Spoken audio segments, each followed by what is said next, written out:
Alors, je vous montre quelque chose sur le web que vous allez pouvoir tester dans Google ou n'importe quel autre moteur de recherche, Bing ou n'importe quoi. J'ai un collègue qui aime bien Yandex, le moteur de recherche russe. Il dit que on trouve des images géniales là-bas qu'on ne trouve pas dans les autres moteurs de recherche. Yandex. Donc dans Google, je vais taper ici kerning game. Kerning, ça veut dire approche de paires. C'est ce qu'on vient de faire, régler l'approche entre deux paires de lettres. Et game, c'est un jeu, évidemment. Et donc, dans les premiers résultats, vous devriez trouver kern type. Et vous voyez que c'est un produit qui vient du monde académique. .ac. C'est un jeu sérieux qui permet de vous entraîner à régler correctement les approches de paires. Donc, quand on est graphiste et qu'on veut faire un boulot correct, voilà, on bouge les lettres, on indique done en bas à droite, et ça nous indique quel pourcentage de réussite on a par rapport à ce qu'il fallait réellement obtenir. Next. Je crois qu'au début, vous aurez des mots plus simples quand même avec moins de lettres. Donc, ça peut aider de plisser les yeux éventuellement ou s'éloigner de l'écran. Ça peut aider. Alors, il y a une astuce aussi, c'est de faire ça sur un texte retourné. Mais bien sûr, ici, c'est pas possible. Mais si vous êtes dans un logiciel comme Illustrator ou InDesign et que vous devez faire un réglage d'approche, c'est une astuce connue de typographe de faire ça sur le texte qui est retourné à 180 degrés. Donc, il est à l'envers. Pas symétrisé, hein, retourné. Comme ça, on se focalise absolument sur les caractères et l'esprit ne voit plus le mot. Et ça peut aider. Ok. Non, je ne vais pas tweeter mon score, merci.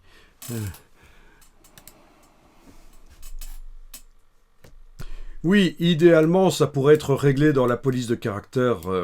Mais il y a tellement de cas de figure de mots que c'est difficile, hein, parce que ça dépend aussi du mot, quoi. Voilà, déjà 26 caractères, hein, en supposant qu'on ne joue qu'avec 26 caractères.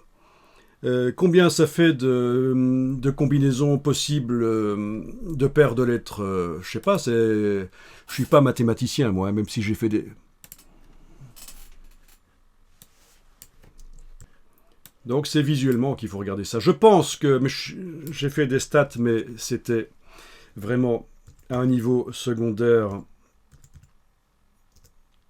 Je pense qu'avec 26 caractères, des paires de lettres, on en a à peu près ce nombre-là. Et voilà, je pense qu'un typographe ne peut pas prévoir tous les réglages. Ah, à 100%. Ça doit être le hasard. Je suis sûr que c'est le hasard. Bon, ok, j'ai fait un 59, je suis content. Bon, ben vous avez vu, hein, vous pouvez vous entraîner avec ça si ça vous amuse. Voilà. Et je reviens sur le document. N'hésitez pas à l'enregistrer.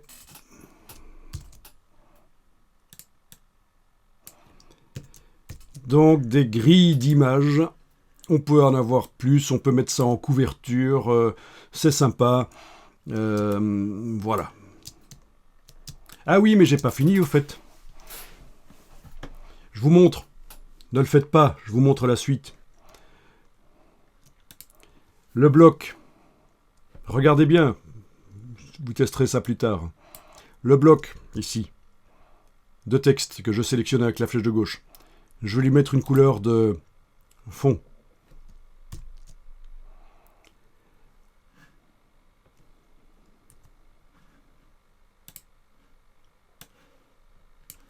Ok, ça a l'air bien. On est d'accord?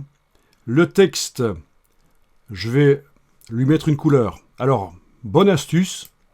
Au lieu de sélectionner le texte avec l'outil texte pour pouvoir lui mettre une couleur, je sélectionne le bloc et j'indique ici que je vais modifier la couleur non pas du fond du bloc, mais non pas du bloc en fait, mais du texte. Donc c'est toujours le bloc qui est sélectionné, mais là, je joue avec la couleur du texte.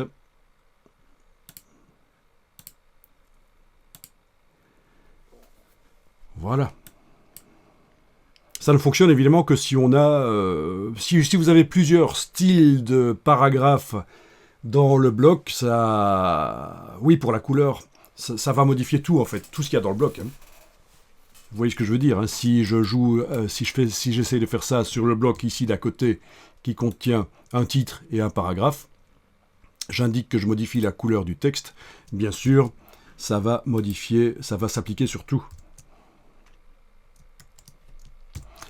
Donc, ah oui, alors là, exceptionnellement, on ne doit pas nécessairement être sur le calque texte, parce que c'est quand même quelque chose à part. Voilà, c'est quand même quelque chose à part. Oui, en principe, je peux le mettre avec les images. Voilà. Je peux le...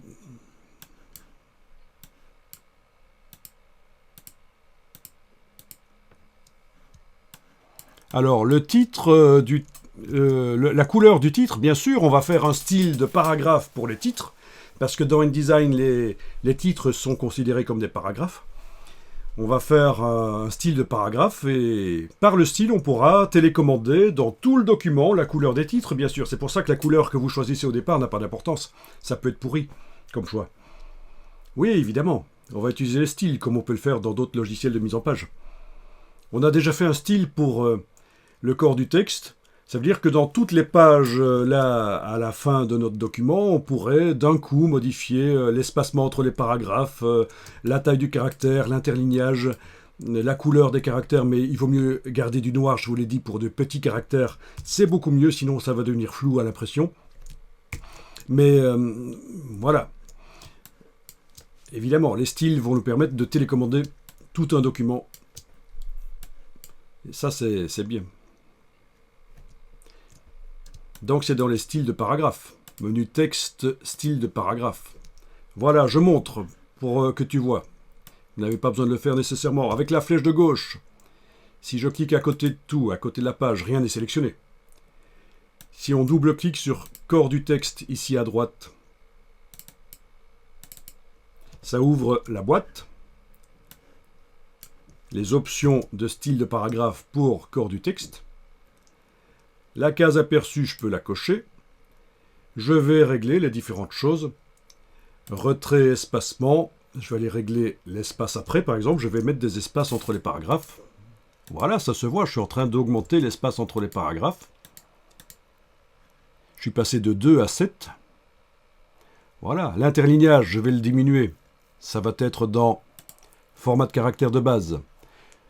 Interligne. Donc tout ça, ce sont des choses qui étaient dans les palettes texte et paragraphe. Voilà, j'ai diminué l'interlignage. C'est pas génial comme résultat, mais bon. Voilà, mais je clique sur annuler ici parce que finalement, je ne modifie pas. Je vais garder le texte comme vous l'avez, vous, actuellement. Donc ce sont les styles de paragraphe. Nous avons créé précédemment un style de paragraphe pour corps du texte et nous ne l'avons pas encore utilisé, le style. C'est parce que tu poses la question que je montre. Voilà. Si, nous l'avons utilisé quand même, parce que nous avons rempli par copier-coller le texte là dans les pages. Le texte n'avait pas pris de style, c'était en paragraphe standard, c'était la police mignon ou autre chose. Et rapidement, nous avions tout sélectionné. Vous vous souvenez, on avait mis le curseur texte dans le n'importe où. On avait fait CTRL-A pour sélectionner tout le texte et on avait appliqué corps du text body. Et puis on avait eu finalement ce texte qui a normalement un gris typographique valable, puisque nous avions été modifié aussi dans le menu de la palette paragraphe et dans le style. Ça se retrouve ici, justification, oui, je l'avais montré. Hein.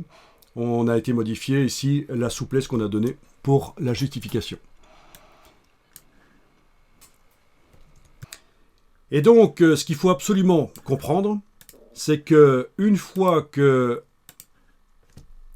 on utilise un style, il ne faut plus modifier une partie du texte par les palettes texte et paragraphe. Les palettes caractère et paragraphe. Parce que ça, c'est la modification manuelle sur le texte. Mais en principe, si on a fait un style, Une fois, dès que le style est fait, pour modifier les choses, c'est par le style qu'on y va. Donc les palettes, là, on peut dire qu'elles nous permettent de mettre au point un style, avant qu'il soit fait. Mais donc, une fois que la mise au point de l'aspect du texte est fait, on fait le style, et si on veut continuer à modifier, c'est par le style. Ça paraît logique.